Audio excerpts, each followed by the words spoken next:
such that they cover a lot of the same stuff. They even have, perhaps the same attributes and things like that. But the things that they actually choose to include or exclude from their sets, slightly different.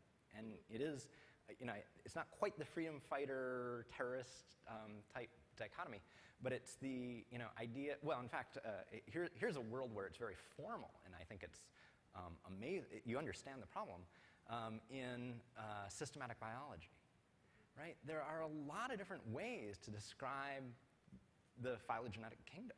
Right? We have all of these different binomial names for things.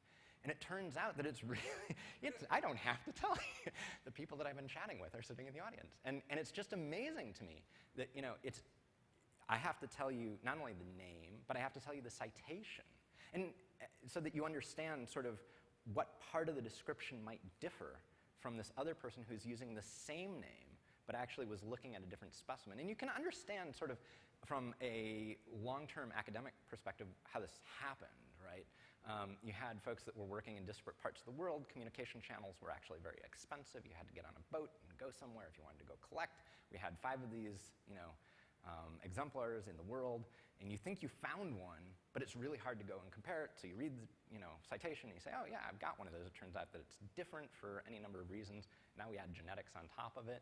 But even today, right? I mean, this question about, we think the centroid for Drosophila madagascar has changed. And it's terrifying to think what happens to the literature as we go and say, well, actually, it's this cluster over here, and we want to exclude those guys. So, I think you have to have sort of redundancy in the model. And you have to know sort of, and this is where I think Peter Mika's work with his ontologies are us, it's the overlap in the community.